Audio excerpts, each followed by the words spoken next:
Possessão demoníaca. Parece surreal, você não acha? Você simplesmente perde a consciência. E o ser do submundo assume seu corpo para fazer atrocidades. Qual o primeiro caso de possessão que vem à sua mente? Eu imagino que são de livros e filmes baseados em eventos reais, é isso? Pois deixa-me contar uma coisa. Essa frase não é colocada só para você ficar tenso. Não. Há muito mais por trás dessas palavras. E eu garanto que, se você procurar, alguma coisa vai te achar. O primeiro que você vai me ouvir contando é bem parecido com a história de Arne Cheyenne Johnson, que serviu de inspiração para aquele filme Invocação do Mal 3. Johnson foi o responsável pelo homicídio de um homem na década de 80. Só que, de acordo com a história, ele estava possuído por um demônio quando cometeu o crime. Eu já contei esse caso. É muito interessante. Procure nos meus papos que você vai achar. Mas não vá agora. Não. Fica aí. Fica aí. Antes, você precisa conhecer Michael Taylor, um açougueiro da cidade inglesa de Ossett, que também estaria possuído quando matou a própria esposa. Tudo aconteceu na década de 70. Quando Michael estava com seus 30 anos e conheceu a jovem Marie Robinson, de 21. Ela era líder de um grupo religioso. É o que parece. Ajudava Michael com seus constantes acessos de depressão. E parte dessa ajuda na cabeça do açougueiro se devia ao fato de que Marie tinha a habilidade de exorcizar os demônios que o perseguiam. Mas acontece que Michael tinha uma esposa, Christine, e 5 filhos. Quando a relação entre ele e Marie ficou um pouco, digamos, estranha, a sua esposa o confrontou sobre um possível caso com a jovem. E ao invés de ter sido apenas uma discussão entre marido e mulher, Michael agrediu Christine fisicamente. Ele chegou a ser perdoado pela esposa e pelos membros da congregação religiosa, mas seu comportamento não mudou, não mudou. Pelo contrário, continuou ainda mais estranho. Foi então que o vigário da região decidiu chamar alguns ministros para preparar nada menos que um exorcismo. Acreditava-se que Michael estava sendo possuído por vários demônios e que cada um deles estaria sendo responsável pelas atitudes dele. Na noite do dia 5 para o dia 6 de outubro de 1974, um padre, um sacerdote anglicano e um clérigo metodista deram início ao exorcismo de Michael Taylor. Os membros da igreja chegaram à conclusão de que havia ao menos 40 demônios no corpo do açougueiro. Alguns tinham a ver com incesto, outros com blasfêmia, bestialidade, luxúria, em meio aos gritos em outras línguas. Convulsões, mordidas. Boa parte deles acabou sendo expulsa do corpo de Michael. Mas devido ao longo processo e ao cansaço dos exorcistas, o homem acabou sendo liberado para ir para casa. O problema é que os representantes da igreja sentiam que, ao menos, 3 demônios ainda estavam dentro de Michael. O da violência,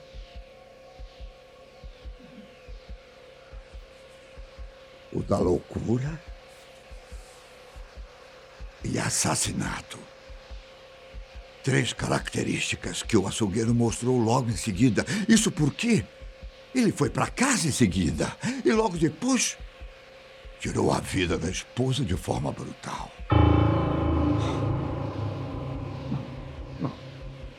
Você não precisa saber dos detalhes sórdidos. Não precisa. O máximo que eu vou dizer é que ela quase foi decapitada no ataque. Em seguida, Michael foi encontrado andando nu pela rua, sem roupas e todo cheio de sangue. No julgamento, ele acabou sendo absolvido por insanidade e passou 4 anos em 2 hospitais psiquiátricos antes de ser liberado.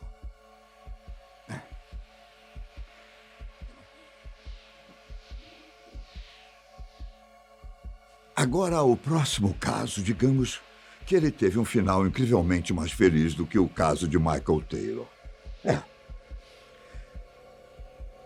E para você saber os detalhes, precisamos voltar para 1882, que foi quando Anna Eklund nasceu. Mas não se engane, esse é apenas um pseudônimo e o verdadeiro nome da moça não se sabe ao certo. Há quem diga que ela se chamava Emma Schmidt. Outros a nomearam como Mary. Só que por ser mais conhecida como Anna, será assim que eu a chamarei. A questão aqui é que ela enfrentou os supostos problemas envolvendo o sobrenatural desde muito jovem.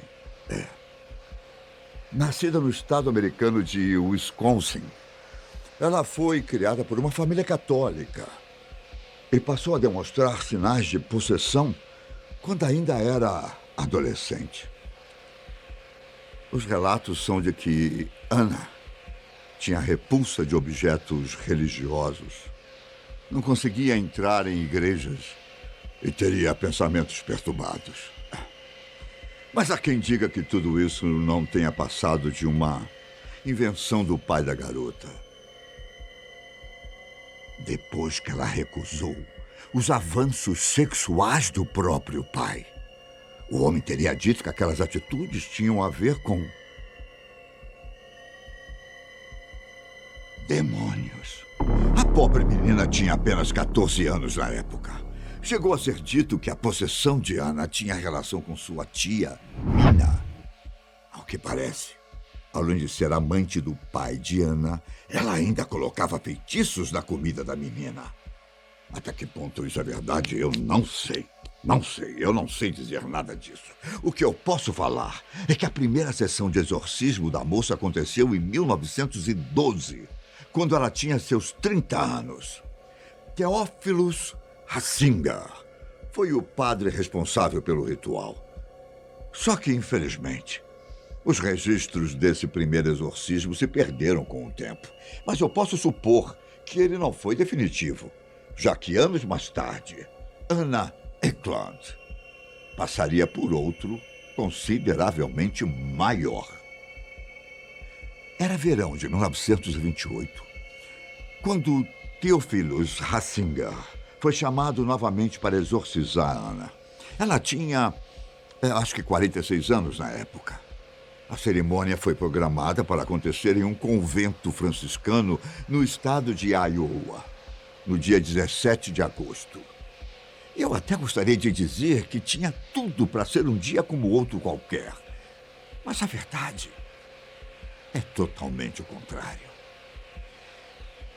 Enquanto se dirigia ao convento, os sintomas de Anna pioraram consideravelmente. Ela começou a ter ataques de raiva Recusou a comida borrifada com água benta e fez barulhos como grunhidos de um gato. Mas o que tinha de pior ainda estava por vir.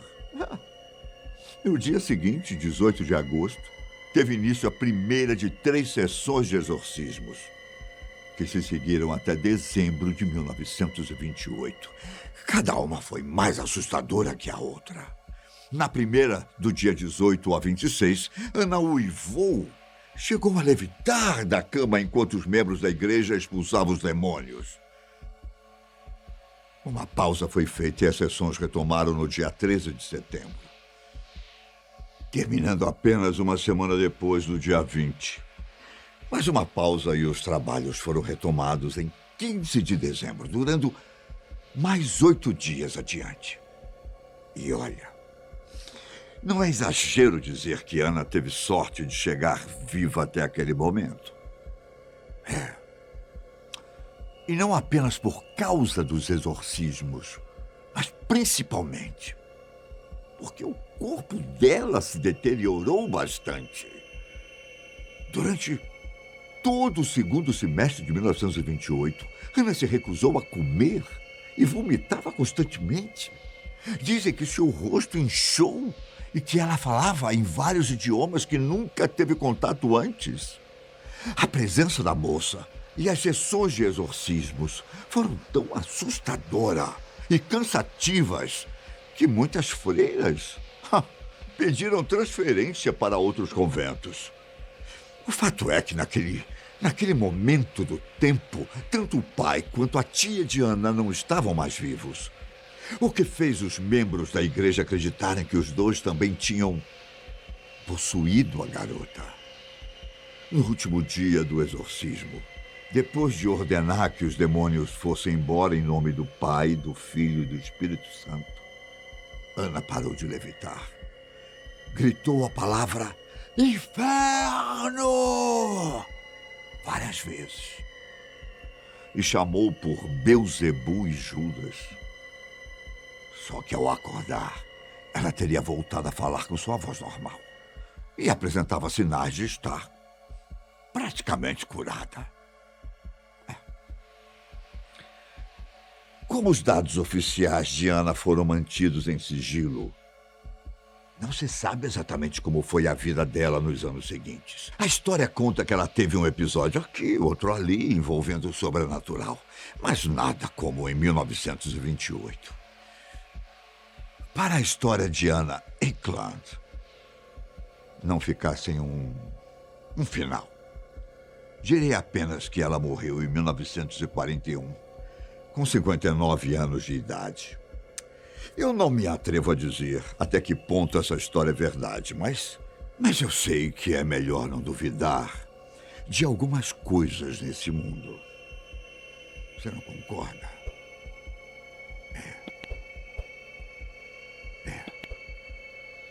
Possessões demoníacas.